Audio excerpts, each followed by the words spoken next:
The train screeched against the tracks as it cut through the fading gold of the evening.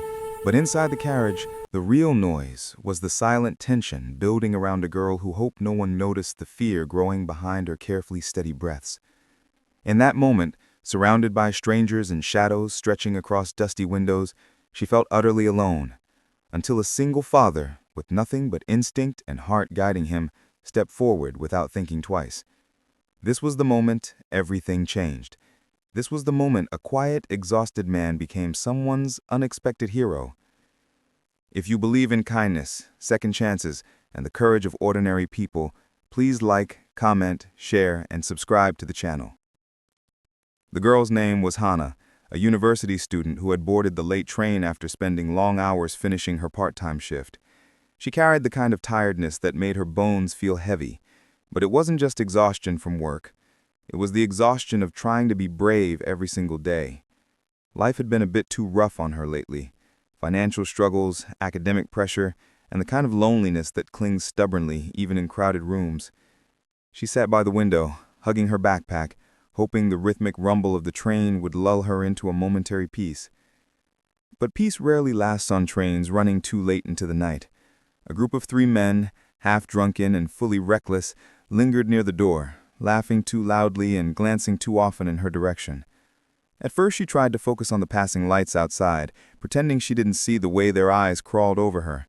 She prayed silently that they would get off at the next station, but their footsteps moved closer instead. One of them leaned against the pole near her seat with a smirk carved into his face, the kind that sliced into her nerves. Her heart started to thud in uneven beats. There were other passengers, but most of them kept their heads low, eyes buried in their phones, pretending they noticed nothing at all. The world had grown colder that way, everyone afraid of trouble, afraid of involvement, afraid of standing up for someone who clearly needed help. Hannah's hands trembled as one man sat too close, brushing his arm against hers intentionally. She shifted away, but the space was limited, and the walls of the carriage felt like they were closing in on her. Fear, that familiar, unwelcome companion, wrapped around her chest. And then, just as one of the men reached for her backpack, a deep, steady presence stepped in between them like a shield born from nowhere. He didn't shout, he didn't threaten, he didn't posture. He simply placed himself in front of her with the quiet firmness of someone who had protected small, vulnerable beings many times before. Not because he wanted to be a hero, but because his heart refused to allow harm on his watch. His name was Amir, a single father traveling home with his 8-year-old daughter Noor, who sat half asleep beside him. Life had taught him to be gentle and strong at once. He was a construction worker with calloused hands and weary eyes that held both hope and heartbreak. He didn't have much, no wealth, no luxury, no easy life. But he had principles, and he had a heart that could not tolerate injustice. He had noticed the girl's discomfort the moment he boarded the train. He noticed the men watching her, inching closer. He noticed the way her fingers tightened around her bag, the way she swallowed her fear as if trying not to make a sound. He also noticed how no one else did anything. And when one of the men reached toward her, something inside him moved before his mind could even form a plan. Amir stood up, placing himself between Hannah and the men like a wall nobody had asked for, but everyone secretly hoped to see. He didn't shout, he didn't threaten, he didn't posture.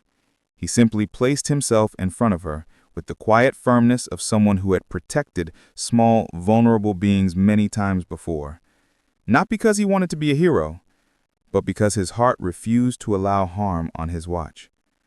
For a moment, the men hesitated, as though surprised anyone dared interrupt their twisted fun. Then they murmured something under their breath, clicking their tongues in irritation. They were not used to resistance, especially from a man who looked like he had spent the whole day working under the sun. But something about Amir's stance told them he was not someone to push. Eventually, after a tense moment, they shuffled away, grumbling to themselves and stumbling toward a different corner of the carriage. As soon as they stepped back, Hannah felt the air rush into her lungs again, as though she had been holding her breath for too long. Amir didn't turn to her immediately. He first knelt beside his daughter, adjusting her small backpack and brushing a few strands of hair away from her sleepy face. Only when he was sure she was safe and settled did he look back at Hannah. The train continued its journey, wheels clattering like distant thunder. Hana felt a wave of relief so powerful it made her eyes glisten. She whispered a thank you that trembled on her lips, but Amir simply nodded, as though kindness required no acknowledgement. He returned to his seat, but remained alert, one eye still cautiously watching the men across the carriage. For several minutes, the world became oddly quiet, as if recovering from a moment that nearly spiraled into something disastrous. Hana sat there, heart still racing, thinking about how life had been feeling unkind for far too long. She had always believed she had to face everything alone, that vulnerability was a weakness, that no one would ever step in for her. Yet here was a stranger, a man carrying his own burdens, choosing to protect her without expecting anything in return. The gesture struck something deep within her, something that reminded her of the goodness still left in the world. As the train neared the next station, the harassing men finally got off, stumbling into the night with their laughter echoing faintly behind them. The moment the doors closed and the train began to move again, Hana's shoulders sagged with relief she didn't know she still needed. Amir, sensing the moment had passed, finally relaxed his posture. The exhaustion returned to his features, but there was also a quiet pride in his eyes. Not the boastful kind, just the kind that came from doing the right thing even when it was inconvenient.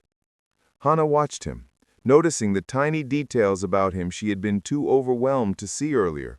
The worn edges of his lunchbox sticking out of his bag, the paint stains on his shirt, the dark circles that said he hadn't slept well in months. She realized he was not someone with extra strength or power. He was just someone who had chosen courage when it mattered most. The train slowed again, approaching Hana's stop. She gathered her things, still feeling the lingering tremors of fear, but also a growing warmth of gratitude. She glanced at Noor, peacefully asleep, and then at Amir, who was gently shaking her awake because their own stop was just a little farther ahead. As Hana stepped off the train, she took one last look back. Amir's figure remained upright, solid, protective, like a beacon in a world that sometimes went too dark. She didn't know his name, his struggles, or his story. She didn't know he was a single father who carried the weight of two people's dreams, or that he still grieved a wife he lost too young. She didn't know how hard he worked to give his daughter a life better than the one he grew up with, but she knew he had changed something inside her. Days passed, then weeks. Hana's life continued with its challenges, but there was a newfound courage in her steps.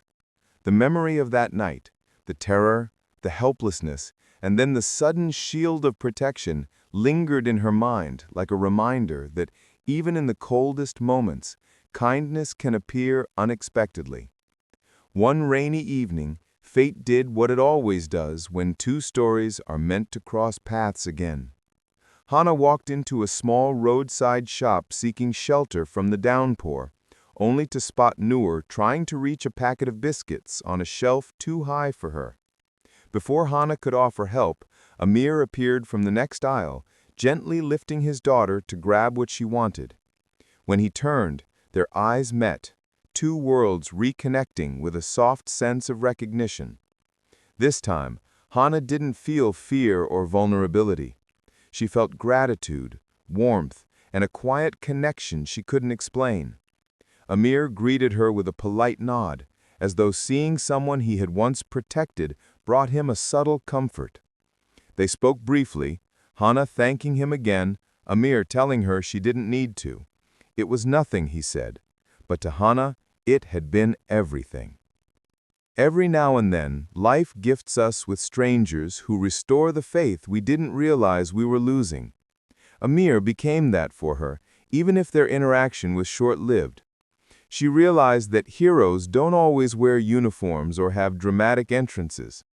Sometimes they're tired single fathers on late-night trains, carrying the weight of the world, but still finding room in their hearts to stand up for someone else.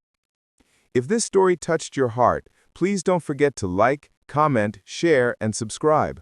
Your support helps more stories like this reach those who need them most. And before we end, please comment below. What does courage mean to you?